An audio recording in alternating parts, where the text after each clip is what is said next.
Yeah, but that's you talking as a constitutional lawyer. Shall I talk to you as a Mwananchi drinking my cup of tea? This wonderful constitution that you've had, within 2 months of its implementation, you have one house pitted against the other and working constructively for its disbandment, destruction, dissolution, whatever the word may be.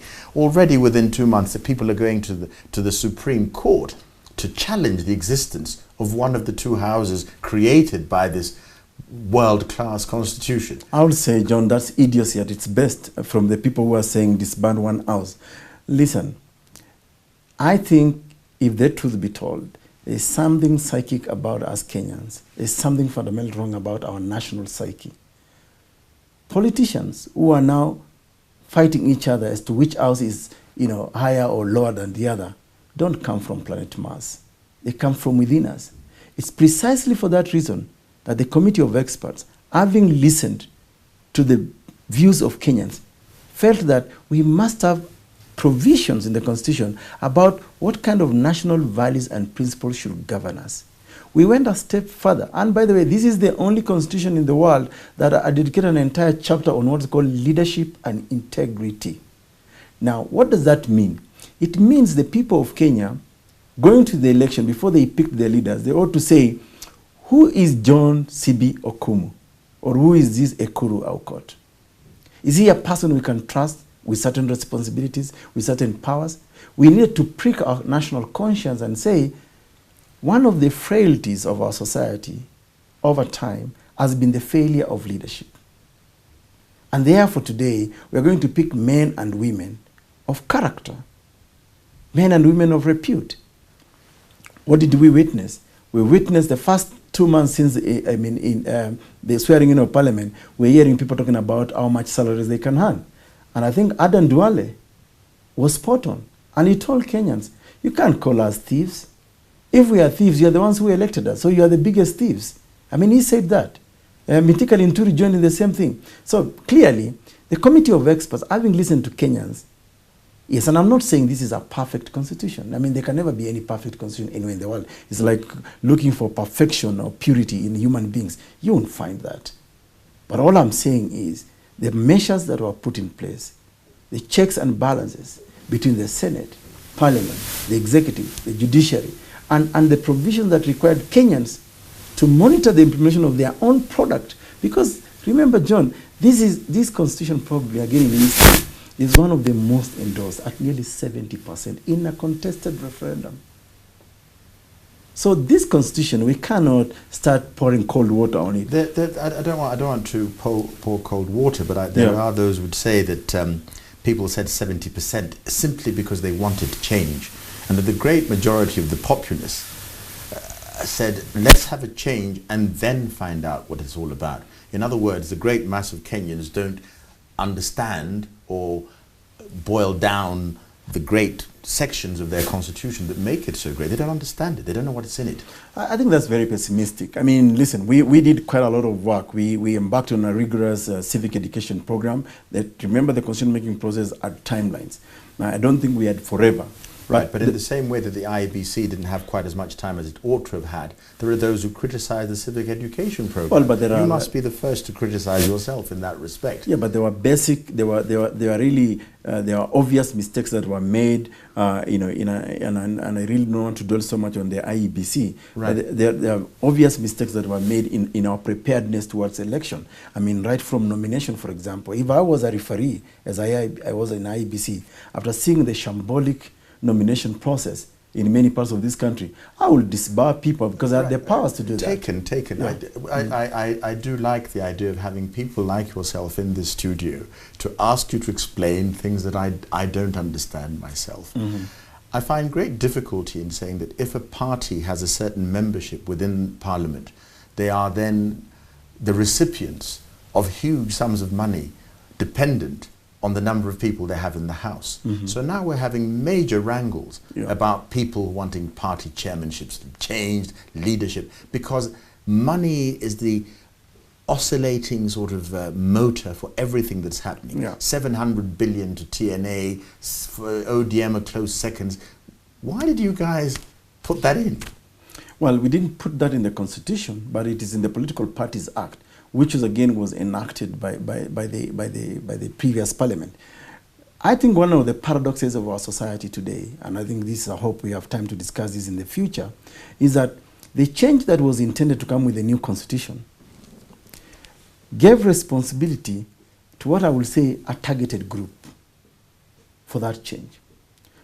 So that if a certain class in this country, namely the politicians, were the problem, as I think Kenyan said, now we are giving them responsibility to effect those changes. It's like really putting an hyena into a den of goats, yet it is in the very nature of a hyena to eat goats. You know, so I would say... So you're going back to this, you know, you'd made the statement before. Yeah. In a way, we deserve the government that we have. We should be content. Kenyans deserve what they get. Kenyans deserve a poor governance. No, Kenyans do not... Because they asked for it. They voted for it. No, they do not deserve poor leadership.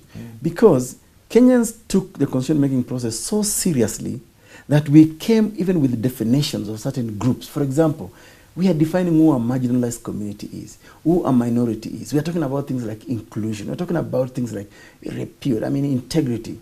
So I'm asking myself right now, where did these philosophies or words come from, if it's not from within this society? Which is why I go back to my statement. I think there's something fundamentally wrong with our national psyche. Because how can the same people who say... There's something fundamentally wrong with those who aspire to leadership within our society, including yourself. But listen, you can call me a leader now, but at least not elected. Right. But I want to assure you that if I was to be elected, I'll probably do things differently. But what I'm saying is, even the people right now we are blaming for the mistakes in implementing the Constitution, and rightfully so, but they come from within us. Right. Okay. Well, I think again, point taken. But I will take you back on this constitutional lawyer. The way things are happening in the last 2 months, it seems to me that this wonderful constitution is simply being ignored. In other words, if the phrase exists within legal parlance, there is impunity over the Constitution. So we have impunity in terms of the conduct of arms of government. We have impunity in the way that we drive on our roads. They're nice roads to drive on, but we drive badly on them. Now we have a good Constitution, but we're implementing it badly. Yeah. And this is the way things are going to be. Would you do a thesis to sustain my view? No, I think, first of all, Kenyans should not leave just the misgovernance, bad leadership to continue and accept it. Like I said, if the problem, for example, is Parliament and is with your representative, did you know that in Article 104, you can actually exercise the right to recall that leader and fire him or her? Did you know that if the executive misbehaves itself, there are provisions for impeachment, including removal of the president through impeachment? There are very elaborate provisions. Yeah, but they're sort of, wonderful. They're political cabals meeting people up in darkened rooms, smoking cigars with the great James Bond sort of. That's not going to happen. You know that. So, Why not? So to invoke it as a sort of, one ain't you going to sort of wake up one fine day and impeach their leaders, it's a utopian concept. We have a utopian constitution with no chance of real implementation. Absolutely wrong. I don't agree with you that you have a utopian constitution. This constitution actually has helped in a way in changing the Kenyan society. I think you cannot say we were where we were 10 years ago or 20 years ago. I think we are making strides in the right direction.